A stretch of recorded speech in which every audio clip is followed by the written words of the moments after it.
Drama bin drama, Arab drama, ole drama, Nyar drama, zote pamoja.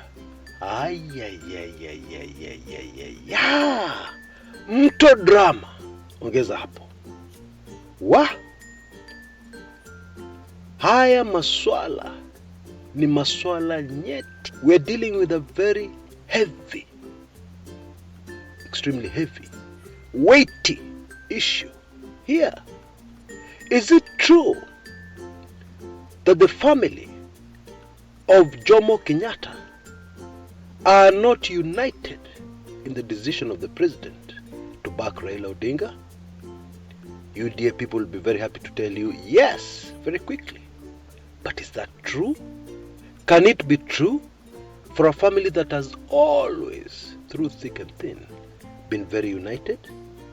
Because disunity would appear to be in the horizon based on recent developments linked to a man called Kungu Muigai, the president's first cousin, who's also a patron of the Kikuyu elders, who is quoted as having said the president supporting Raila's presidential bid could have consequences on the House of Mumbi.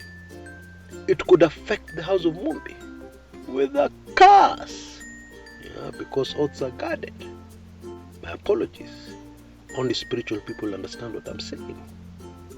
And of course, supporters of Raila Odinga are worried, and they're asking themselves, could this be the one thing that stops the march of the 5th President of the Republic of Kenya, Raila Odinga?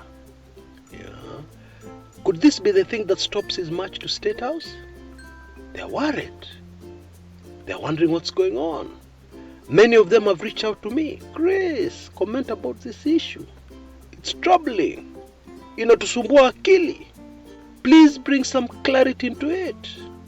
Well, that is precisely what I try and do in this show. Karibu sana. I promise you a show of drama nyingi. A show that is kama movie. Oh yes. Oh yes. Please make your own judgment and maybe leave a comment in the comment area below. It has pleased Almighty God to give me a gift, and it has pleased Almighty God to launch this channel. Force me here because I was elsewhere. I didn't want to come here. I came here kicking and screaming. But it has pleased the Lord to do all those things and to have brought me up and trained me so that I can give you information very few other people can give you. And regulars on this channel will remember that in 2017, I did a set of videos about the 1969 blood oaths. I explained them in great detail. I'll put a link in the description area below of a playlist of all those videos. And so, bottom line, regulars on this channel who have been with me since 2017 did not get confused when Captain Kungu Muigai mentioned the 1969 blood oaths. They knew exactly what he was talking about. The rest of the Kenyans, especially those who don't take in this channel, had no idea what the man was talking about. They still have no idea. What am I saying? And please understand me. I'm not blowing my own trumpet. But what I'm saying is take advantage of what you've been given. Take full advantage of what is available so that you don't get confused, especially in the run-up to the most important general elections in our history. And that's why it's a very good idea to be a member of Weekly Intelligence Briefings. And I have a special offer. I'll play a brief clip before we start our show today. Please take the time to listen in and understand precisely what I'm saying. Let's get down to business immediately. Karibu sana.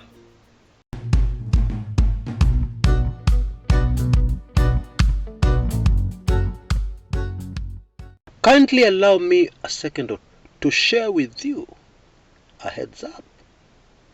I would highly recommend that you do not miss my weekly intelligence briefings, number 74, the very latest weekly intelligence briefings. Now I'm aware that we have not produced the weekly intelligence briefings since my personal tragedy, but I'm now fully back, and very engrossed in my work, and I've been doing a lot of digging around, collecting verified information all over the place. Now, weekly intelligence briefings number 74 reveals some very shocking secrets of the deputy president. A lot of the stuff, a lot of the content in this weekly intelligence briefings is sensitive, so I cannot say much. But I'd also like to add that you have an opportunity, which you should take full advantage of. You see, we're heading towards the general elections, barely 6 months away, and there are a lot of things. There's a lot of information, juicy details that I can never share on this public channel. It is impossible for me to share on this public channel. They'll all be in the WIB. And of course, these are bound to increase as elections draw closer. What these dirty politicians are really doing behind the scenes, etc., etc. Very important information that will help you to understand my other videos totally. Now, I have a very special offer for a very limited time. You can take a 6-month subscription, for below $10. Details on your screen right now. Rush and go for it. Now, of course, within 6 months, we'll be into September. The elections will be over. And so you'll be sure that you'll miss nothing. Okay? So I highly recommend go for it. You can see details on your screen. Just send a blank email to that email address you see, and you'll receive an automated email response giving you full payment details. The same payment details are repeated in the description area below this video. I'm really looking forward to seeing you on the other side and serving you as a WIB member.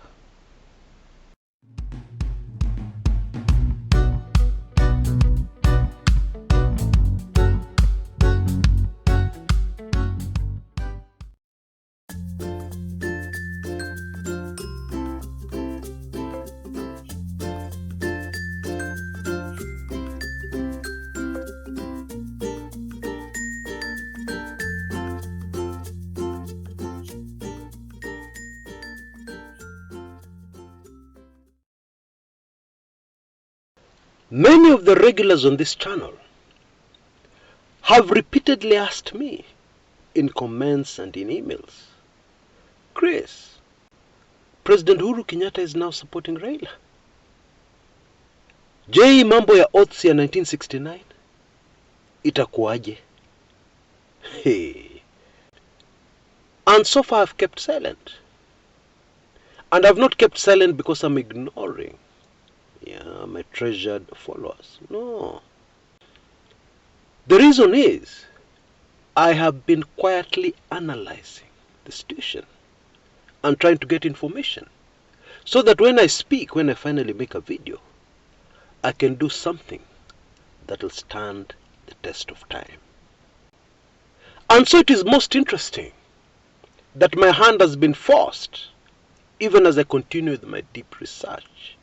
My hand has been forced by a recent development that has sent shockwaves to those who understand. The president's first cousin, a man called Kungu Muigai, has been quoted as having said that President Uhuru Kenyatta's support of Raila Odinga will have spiritual consequences on the house of Mumbi. Why? Because of the blood oaths that were taken by the Jomo Kenyatta administration and forced upon Mount Kenya. And you know, oaths are guarded. There are consequences when you go against them, any kind of oath. Bottom line, the president's first cousin said that Uhuru Kenyatta's support of Raila Odinga is detrimental, dangerous to the house of Mumbi. Ay, ay, ay, ay, ay, ay, ay, ay, ay, ay, yeah. But this very fascinating latest development did not end there. Bwana Kungu Muigai, actually retired Captain Kungu Muigai, he was in the military, has come out and said that he was quoted out of context. Now note his choice of words. He did not say, I did not say, I was misquoted. No. He said, I was quoted out of context. And then he went on and on about how he fully supports the president. How he has always fully supported the president in everything the president does. Now. That is a super interesting response. Because what it means is that the earlier story was true. That the president's cousin actually said this. Now, in my opinion, what Captain Kungu Muigai was actually saying is that he was speaking spiritually, not politically. In other words, he was talking about the spiritual well-being of the House of Mumbi, which has got nothing to do with the rest of us other Kenyans who don't belong to the House of Mumbi. In other words, it is an internal affair they are sorting out. That's really what he was saying.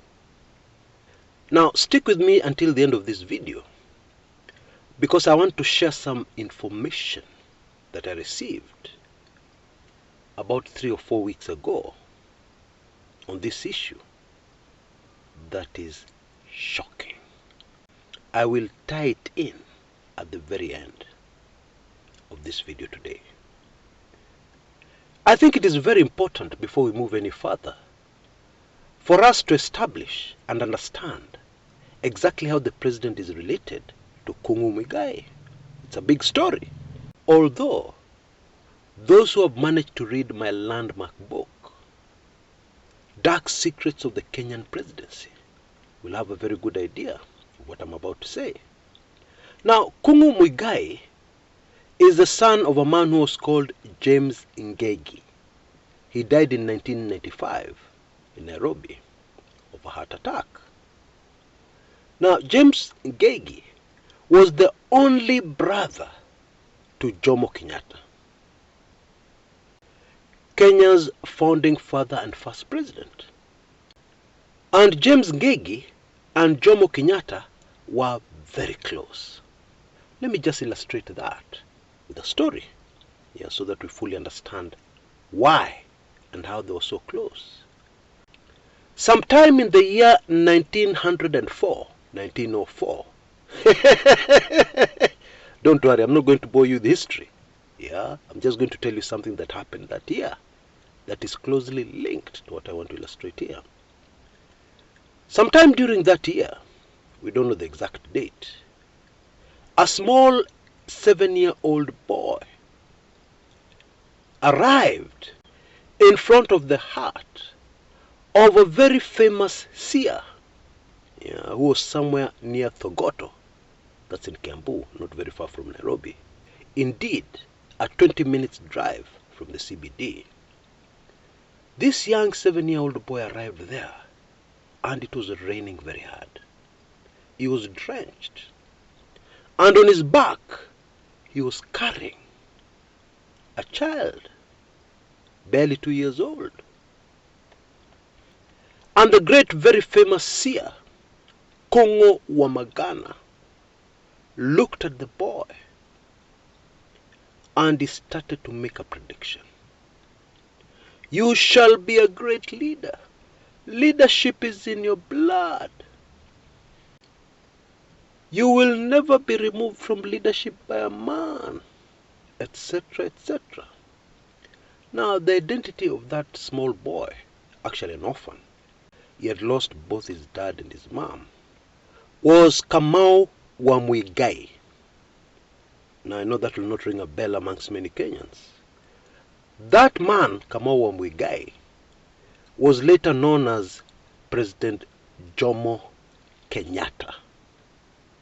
Now, obviously, Kungu Muigai, who was a brother to Jomo Kenyatta's late mother, had never met Jomo until that time. But of course, he had heard about him. But he made this prophecy. He made this prediction. Even before confirming who this small boy was. This Kungu Muigai prediction came to pass. And indeed, Kungu Muigai, aka Jomo Kenyatta, became a great leader. Yeah, but not without challenges. Indeed, I have reason to believe that there was a time when Jomo Kenyatta himself had completely given up on the prophecy ever coming to pass, because things got so bad for him. Yeah, he was arrested and jailed for being a member of Mau Mau. And yet everybody knew that Jomo was a peaceful guy. He was very much against what the Mau Mau were doing. He was for reconciliation with the colonial government. Mau Mau wanted violent change in the country. Yeah. But of course, these were trumped up charges. He was framed. Yeah, but that's a story for another day where he was. Or better still, you can order my book, Dark Secrets of the Kenyan Presidency. I'll make sure I leave details of how you can do that in the description area below. Jomo was very close to his only sibling, James Ngegi. Now, James Ngegi is the father of Beth Mugo, Senator Beth Mugo, Ngegi Muigai, and then of course Kungu Muigai, the patron of the Kikuyu elders, who has made this latest statement that has sent ripples all over the place. Now, there's a very good reason why I've mentioned all those names. Because you'll remember in 2019, Raila Odinga met with Beth Mugo and Ngegi Muigai at the same time. And I've done a video on this channel concerning that meeting. Yeah, it is in the Kisumu video. The video about the incident in Kisumu, where Uhuru and Raila vanished. Yeah, they went to a secret place for a few hours before the president came back to take the flight he had refused to get onto 4 hours earlier. It's in that video towards the end. Again, I'll put a link to that video below, in case you've not taken it in. Raila had met Beth Mugo, Senator Beth Mugo, several times earlier. But this time, Ngegi Muigai was there. Why was he there? What is the significance of that? It will tie in very well with what I've promised you at the end of my show today. That shocking information. But for now, bottom line, based on all that I've said so far, the cousins, children of James Ngegi, have always been very close to the Jomo Kenyatta family, which includes our president. Which means that it is highly unlikely that Kungu Muigai was telling us the truth when he said in his latest statement that the president was only 8 years old when the 1969 oaths were taken, and therefore does not know anything about them. That can't be true. These families are very close. These are issues they discuss all the time. And not only that, regulars on this channel will know that I got credible information that this 1969 oath was renewed in 2017 in the run-up to those presidential elections. Now, I'm keenly aware that I lose many people on this channel when I bring up this issue of the 1969 oaths. As a colleague always tells me, Wakenya wamesoma mpaka wakakuwa jinga. You see, oaths are in the Bible. Indeed, if we're to be very specific, about this 1969 blood oath. There was a man of God whose life was a testimony that he really loved the Lord. And up to his death, he warned Kenyans. He warned the establishment that if the 1969 oaths were not reversed, it would have dire consequences on the country, and especially on the House of Mumbi. He kept on repeating that over and over again to anybody who would listen to him. But of course he was ignored. Of course an oath is secret, these kind of oaths. You don't know the words which were used. You don't know what they took an oath over. But we all have credible information that the oath did two things. It blocked the Presidency of the Republic of Kenya from ever leaving Kiambu County. Yeah, that's the first thing. So it said in the oath, the Presidency shall never cross River Sagana. That's the river that divides the Nyeri Kikuyus from the Kiambu Kikuyus. And then the oath also said that the Presidency shall never go to the Luo community. So, did the Presidency actually cross River Sagana? Yes, it did. President Emilio Stanley Mwai Kibaki hails from Nyeri. And those of us who are old enough and understood looked in fascination as very early in the Kibaki presidency, Kibaki in his presidential motorcade took a very strange trip, which many people didn't understand.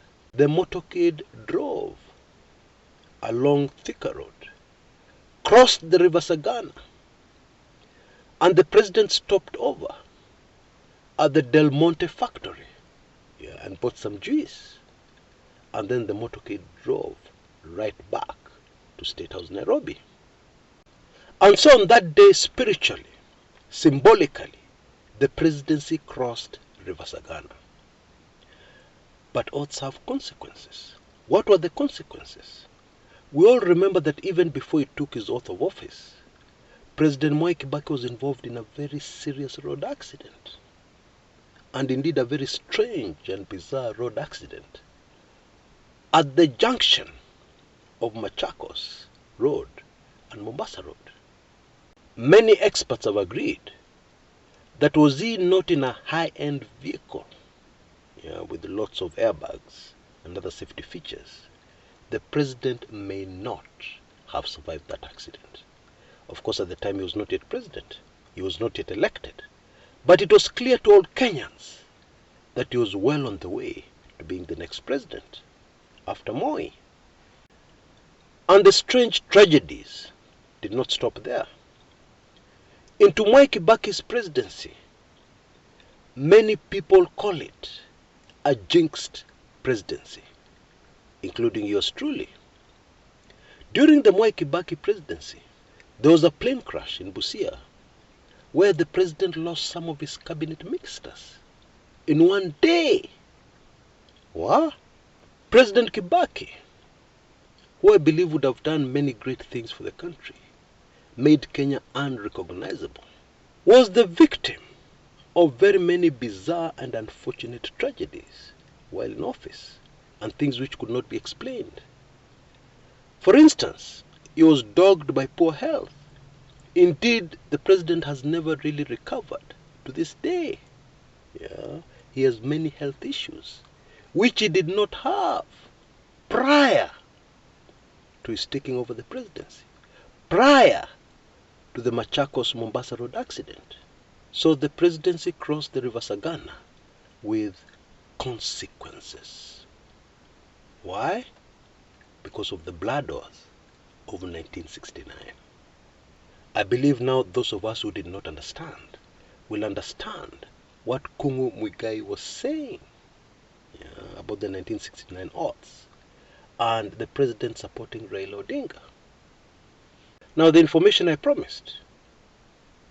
About 2-3 weeks ago, it may have been longer, I can't quite remember, I received very credible information that the 1969 oaths had been reversed, broken, and that this issue in fact had come up for discussion when Beth Mugo and Kungu Muigai met with Raila at his Capitol Hill offices.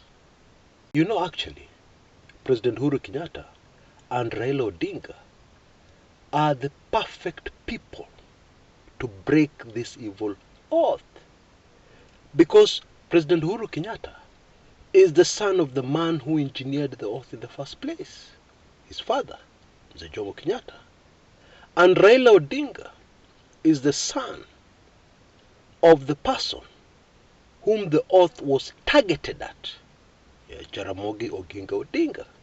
In the spiritual realm, they are the authorities who can easily break that 1969 oath and free the country called Kenya and free our dear brothers and sisters of the House of Mumbi forever.